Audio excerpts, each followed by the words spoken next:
नमस्कार दोस्तों। हम पढ़ रहे हैं लाभ हानि और ये लाभ हानि का हमारा छठवां भाग है।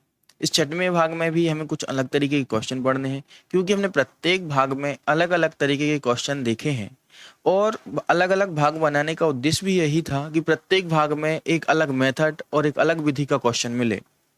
तो हम शुरू करते हैं। पहला क्वेश्चन, मेरा पहला क्वेश्चन है, एक वस्तु को 24 रुपए में बेचने पर उतने ही प्रतिशत लाभ होता है जितना कि वस्तु का क्रय मूल्य ज्ञात कीजिए। देखिए, इसमें दो प्रकार के सवाल होते हैं। वस्तु को बेचने पर उतने ही प्रतिशत लाभ भी होता है और उतने ही प्रतिशत हानि होती है जितना कि वस्तु का क्रय मूल्य। और इस प्रकार के क्वेश्चन में हमेशा क्रय मूल्य ही ज्ञात करना होता है। तो इसके लिए विशेष प्रकार के हम फॉर्मूले बनाए हैं जो बिल्कुल सरल हैं, याद करने में ज्यादा दिक्कत नहीं होगी। देखिए, लाभ होने की स्थिति में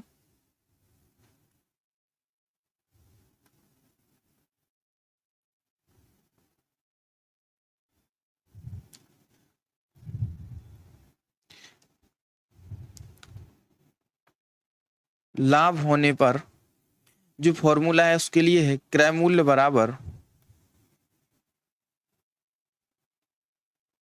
बराबर होगा x² प्लस 100x माइनस विक्रय मूल्य गुणित 100। देखिए, जहां x वस्तु का क्रय मूल्य है, जहां पर x वस्तु का क्रय मूल्य है, और हानि होने पर भी देखिए, हानि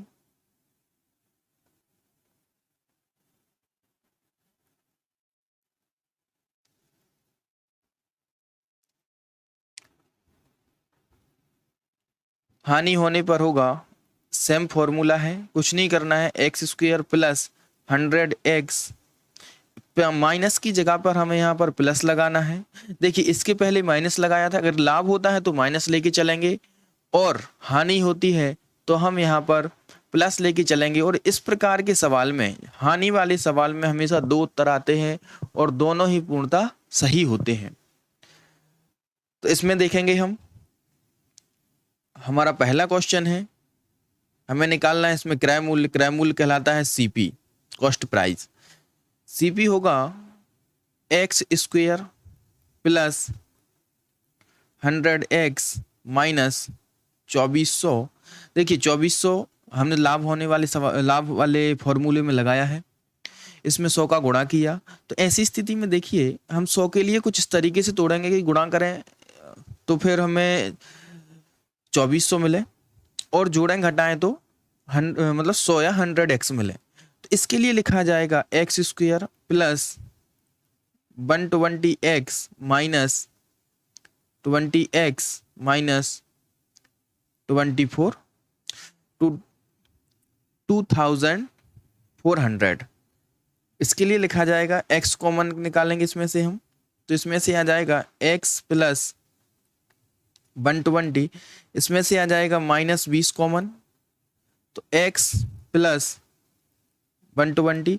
अब देखिए, x प्लस 120 कॉमन आता है, तो ऐसी स्थिति में लिखा जाएगा x माइनस 20। देखिए, दो हमें गुणनखंड मिले, अब हम इन दो गुणनखंडों से x का मान निकाल सकते हैं।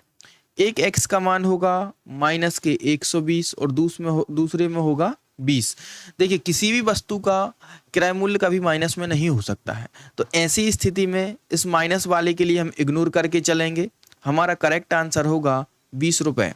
ये हमारा आंसर है। यदि हम 20 रुपए में कोई वस्तु खरीदते हैं और उस पर 20% लाभ प्राप्त करते हैं तो 24 रुपए में ही बिकेगी। इसके लिए हम इबारत के अकॉर्डिंग जमा भी सकते हैं और चेक भी कर सकते हैं। देखिए, इसी सवाल के लिए अगर हम समझें तो किस तरीके से करेंगे, यदि हम फॉर्मूला भूल जाते हैं या फिर डायरेक्ट करते हैं। ध्यान रखना है हमें। देखिए, क्रय मूल्य हमेशा 100% के बराबर होता है।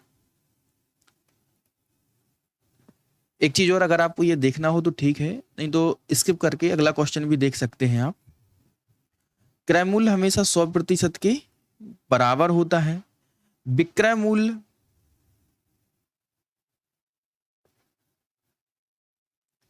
विक्रय मूल्य 100% प्लस एक्स होता है। मतलब एक्स का तात्पर्य है लाभ होता है, विक्रय मूल्य होता है लाभ या हानि।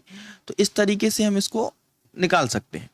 अब इसमें कहा गया है कि 24 रुपए में बेचने पर, तो देखिए 24 रुपए में हमने बेचा, तो कहीं ना कहीं ये तो विक्रय मूल्य है, हमने विक्रय मूल्य से इसमें भाग दे दिया, और इसमें हम 100 से गुणा करेंगे तो हमें मिलेगा यहाँ पर क्रय मूल्य। जहां हमने x बराबर मान के चला है वस्तु का लाभ, x बराबर मान के चल रहे हैं हम लाभ परसेंट। यदि इसमें से हम परसेंट हटा देते हैं, देखिए यदि इसमें से हम परसेंट हटा देते हैं तो हमें मिलता है विक्रय मूल्य। क्या मिलेगा, सॉरी यहाँ विक्रय मूल्य, हमें मिलेगा यहाँ पर क्रय मूल्य।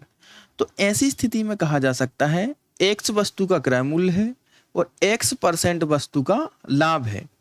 देखिए 24 में हमने विक्रय मूल्य से भाग दिया और 100 से हमने गुणा किया तो हमें क्रय मूल्य मिलेगा, जहां पर क्रय मूल्य x के बराबर है। इसके लिए हम सॉल्व करेंगे। यदि हम सॉल्व करते हैं तो हमें यहाँ पर मिलेगा 2400 बराबर 100x प्लस एक्स स्क्वायर। देखिए अगर हम इनका पक्षांतर करेंगे तो इस दूसरे साइड जाके इसका गुणा हो जाएगा, और इस तरीके से हमारा वर्ग समीकरण बनेगा। जो हमने वर्ग समीकरण आपके लिए एक फॉर्मूले के जैसा बताया है, ताकि इतना सब ना करना पड़े और आप डायरेक्ट इसको हल कर सकें। और इस तरीके से हमें आंसर बराबर मिलता है 20 रुपए। अगला देखेंगे हम, एक वस्तु 144 रुपए में बेचने पर उतने ही प्रतिशत लाभ होता है जितना कि वस्तु का क्रय मूल्य। वस्तु का लाभ प्रतिशत और क्रय मूल्य बताइए। देखिए इसमें भी सेम कंडीशन है, यहां पर आ जाएगा क्रय मूल्य बराबर x square plus 100x minus यहाँ पर 144 में हम 100 का गुणा कर देंगे, क्योंकि यहाँ पर ये 144 हमारा विक्रय मूल्य है। अगर हम 100 के लिए तोड़ते हैं कि गुणा भाग करें तो माइनस के 14,400 आ जाए और जोड़ें घटाएं तो 100x आ जाए। तो ऐसी स्थिति में देखिए इसको लिखा जा सकता है 180x माइनस 80x माइनस 14,400। देखिए अगर इनको तोड़ना है, गुणनखंड तोड़ने में दिक्कत होती है, तो कोशिश करें कि आप ऑप्शन से इसकी मदद लें। ऑप्शन से क्या होता है, एक ऑप्शन सही होता है जिससे हम उसमें जोड़ या घटा के 100 में चेक कर सकते हैं। अगला क्वेश्चन अगला स्टेप देखेंगे। इसमें x कॉमन निकालेंगे तो x प्लस 180 माइनस इसमें से 80 कॉमन आ जाएगा, माइनस है, और इस यहाँ पर बचेगा 180। देखिए यहाँ पर भी दो गुणनखंड आ जाएंगे,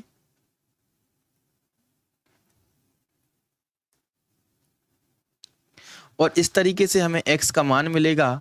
एक बार x का मान मिलेगा माइनस 180, x बराबर मिलेगा माइनस के 180, और एक बार मिलेगा हमें ओनली 80। देखिए माइनस में तो कभी आंसर हो नहीं सकता क्योंकि क्रय मूल्य माइनस में नहीं होता है, और यहाँ पर 80 रुपये हमें इसका करेक्ट आंसर मिलता है। वस्तु का क्रय मूल्य 80 रुपये है और वस्तु पर लाभ भी 80% है। तो हम कह सकते हैं कि CP बराबर हो जाएगा 100% बराबर हो जाएगा 80 रुपये, और प्रॉफिट बराबर होगा 80%। ये दोनों का एक ही आंसर है। जैसा कि मैं आशा करता हूं कि आपको समझ में आया होगा। अगला क्वेश्चन करके देखेंगे हम। एक वस्तु को 24 रुपये में बेचने पर उतने ही प्रतिशत हानि होती है जितना कि वस्तु का क्रय मूल्य हो, तो वस्तु का क्रय मूल्य और हानि प्रतिशत ज्ञात कीजिए। देखिए इसके पहले जो क्वेश्चन हमने देखे हैं उनमें हम लाभ निकाल रहे थे, या लाभ बता रहे थे कि लाभ होता है, लेकिन इसमें हानि होती है। तो ऐसी स्थिति में हम सबसे पहले इसमें हानि वाला फॉर्मूला लगाएंगे।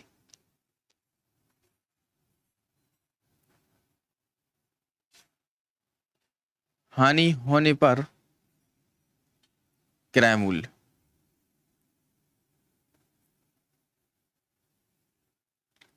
हानि होने पर क्रय मूल्य होगा x square plus 100x plus जो विक्रय मूल्य दिया गया है।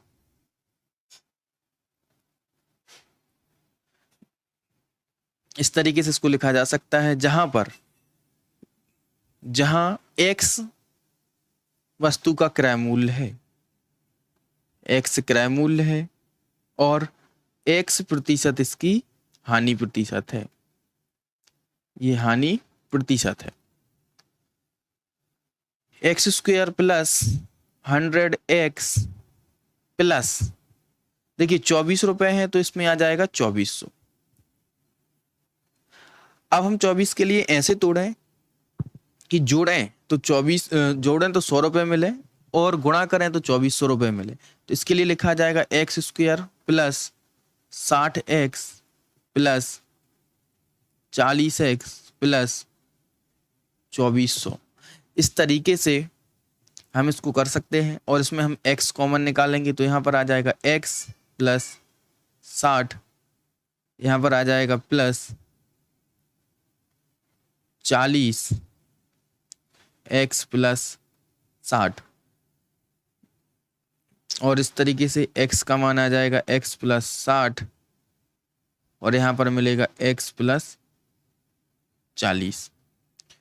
देखिए यहाँ पर x की हमें वैल्यू मिलती है, क्योंकि x बराबर दो गुणनखंड तोड़े हमने, इन दो गुणनखंड से हम निकालें तो x बराबर मिलता है -60 और यहाँ पर मिलता है -40। ऐसी दोनों स्थिति में हमें आंसर माइनस में ही मिल रहा है।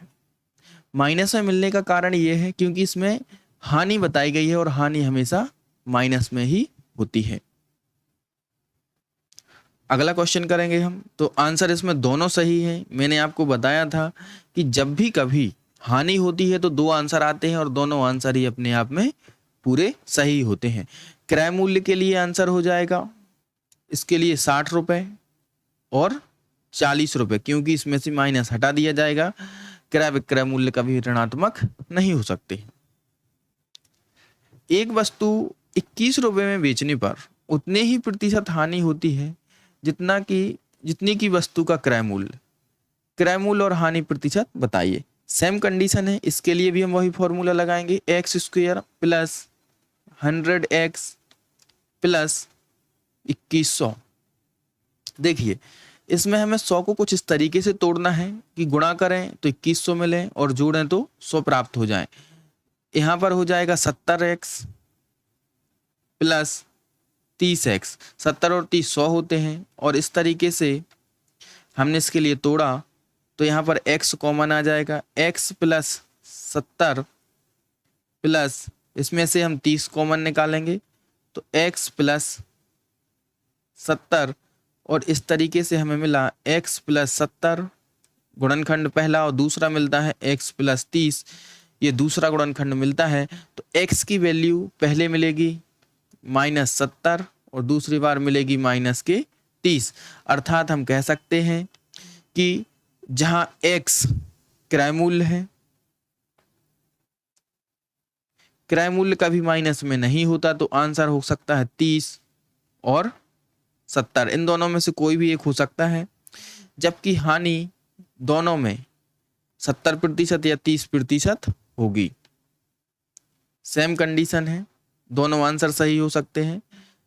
जरूरी नहीं है कि 30 अकेला आए, 70 भी आ सकता है। तो ऐसी स्थिति में आपको कंफ्यूजन में नहीं जाना है, इसके दोनों ही आंसर निकलते हैं। अगला क्वेश्चन देखेंगे हम। एक दुकानदार अपना सामान 20% लाभ पर बेचता है। यदि वह 10% अधिक पर खरीदता और 25% लाभ पर बेचता तो उसे 14 रुपए अधिक मिलते। वस्तु का क्रय मूल्य ज्ञात कीजिए। देखिए एक दुकानदार अपना सामान 20% लाभ पर बेचता है। ऐसी स्थिति में ध्यान से समझना है, सबसे पहले तो उसने वस्तु को खरीदा होगा जहां पर क्रय मूल्य है 100%। देखिए किसी दुकानदार ने वस्तु को खरीदा है 100% में, लेकिन पहली लाइन में लिखा है विक्रय मूल्य। यहां पर विक्रय मूल्य दिया है, विक्रय मूल्य 20% के लाभ पर है, तो हम कह सकते हैं इसका विक्रय मूल्य होगा 120%। देखिए 100 में खरीदी है और 20% के लाभ पर बेची है, तो यहाँ पर होगा 120% विक्रय मूल्य। आगे लिखा है यदि वह 10% अधिक में खरीदता और 25% लाभ पर बेचता। देखिए यदि उसका क्रय मूल्य 110 होता, कितना होता 110। अब जब उसका क्रय मूल्य 110 है तो उसको 25% लाभ किस पे चाहिए 110 पे। तो हम निकाल सकते हैं इसका विक्रय मूल्य क्या होगा 110 बटे 100 गुणित 125। इस तरीके से हम 4 से डिवाइड करेंगे तो यह 5 बार डिवाइड होगा और यह 2 से 55 बार डिवाइड होगा। 55 में अगर हम 5 का गुणा करते हैं तो हमें मिलेंगे 225 बटे 2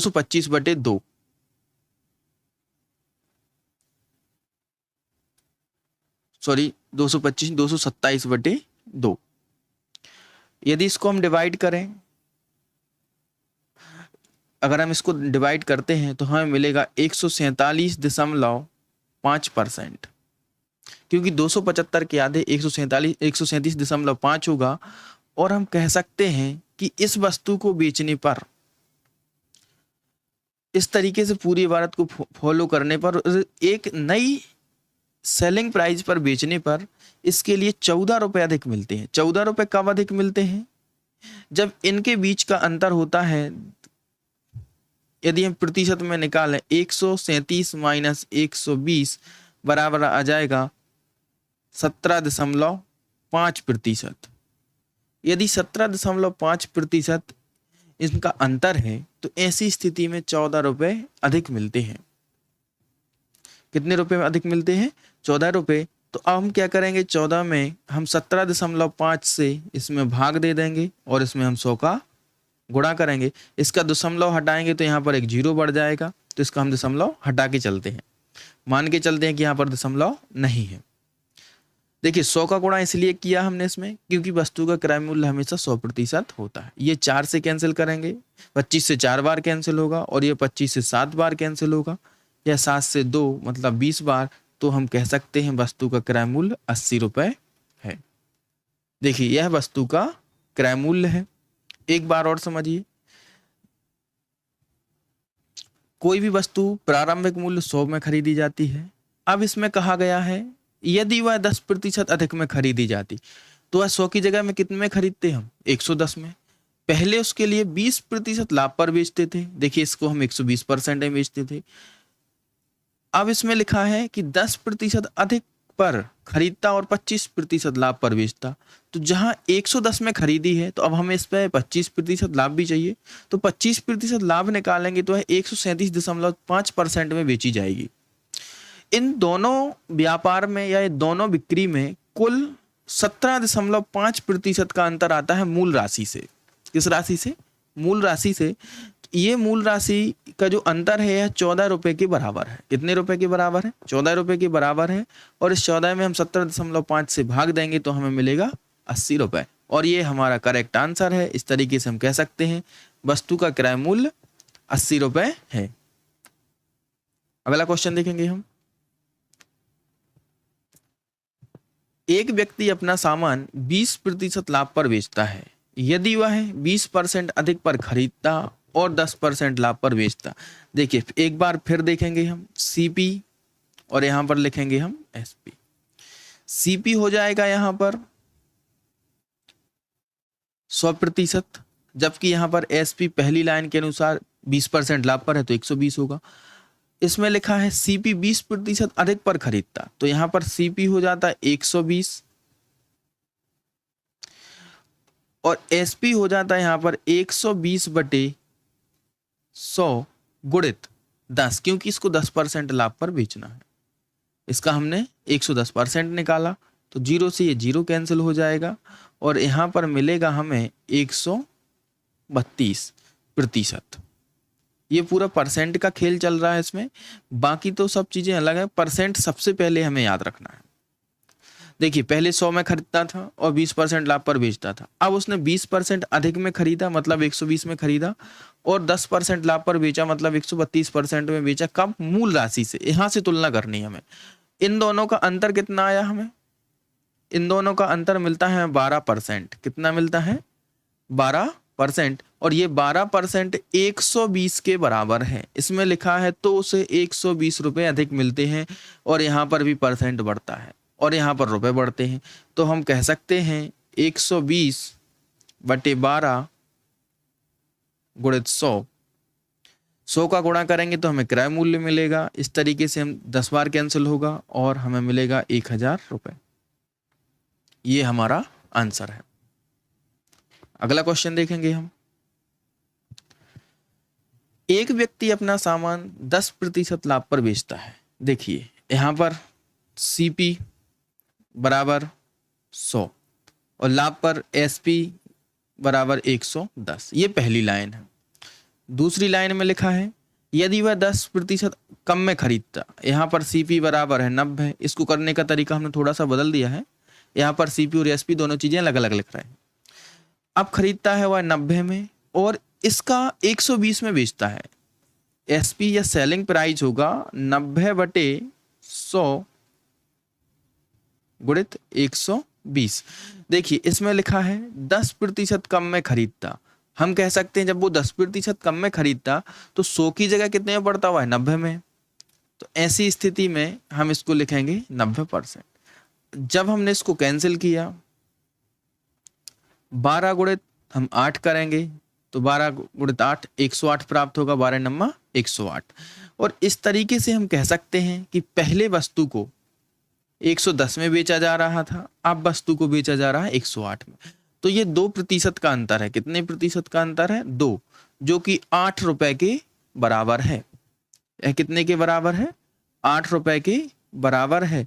तो इसके लिए हमें 100% निकालना है। 100% होता है क्रय मूल्य, और क्रय मूल्य के लिए हम लिखेंगे 8/2 गुणित 100। ये होगा 400 रुपए। ये हमारा आंसर है। अगला क्वेश्चन देखेंगे हम। हरि अपना सामान 10% लाभ पर बेचता है। यदि वह 10% कम पर खरीदता और 25% लाभ पर बेचता तो उसे 15 रुपए अधिक मिलते।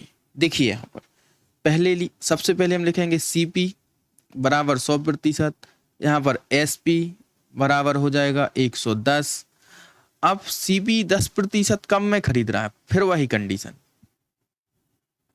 वह 10% कम में खरीद रहा है तो 100 की जगह कितना होगा इसमें सीपी 90, और 25% लाभ पर बेचता है तो यहाँ पर एसपी हो जाएगा 90/100 गुणित 125। 25 से डिवाइड करेंगे तो ये 4 बार होगा और यह 5 बार होगा, पर 125 से गुणा इसलिए किया क्योंकि इसने 25% लाभ पर बेचा है। अब 2 से डिवाइड करेंगे तो ये कैंसिल हो जाएगा और यहाँ पर मिलेगा हमें 45। 45 में हम फिर 5 से गुणा करेंगे तो हमें मिलेंगे 225, 225/2। 225 में अगर हम 2 से भाग देते हैं तो हमें मिलेगा यहाँ पर 112.5%। अब देखिए पहले हम कोई वस्तु 110 में बेच रहे थे, अब हम वो बेच रहे हैं 112.5 में। तो इन दोनों का जो अंतर प्राप्त होता है हमें मिलता है 2.5%। जो अंतर मिला यह 2.5% के बराबर है। इसको हम लिख सकते हैं कि यह 15 रुपए के बराबर है। तो ऐसी स्थिति में लिखा जाएगा 15/2.5, और हमें इसमें एक बार फिर क्रय मूल्य निकालना है तो क्रय मूल्य निकालेंगे। देखिए ये दशमलव हटाते हैं तो ऊपर शून्य बढ़ जाएगा, मान के चलते हैं एक बार कैंसिल हो जाएगा और यहाँ पर 4 बार, तो इसको हम 40 बार लिख लेंगे। और 40 से यदि हम 15 में गुणा करते हैं तो हमें मिलेगा यहाँ पर 600 रुपए। ये हमारा आंसर है। वस्तु का क्रय मूल्य 600 रुपए है और इसके लिए हम कर चुके। अगला क्वेश्चन देखेंगे हम। एक व्यक्ति अपना सामान 30% लाभ पर बेचता है।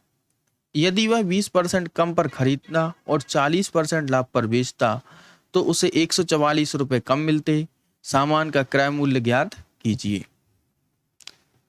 देखिए सबसे पहले इसका सीपी बराबर होगा 100 और एसपी बराबर होगा 130, अब इसमें लिखा है 20% कम पर खरीदता है, तो सीपी होता है यहाँ पर 80% और एसपी होता 80 का 40% ज्यादा, अर्थात यहाँ पर होता 80/100 गुणित 140, इससे डिवाइड करते हम तो यहाँ पर मिलता 112%।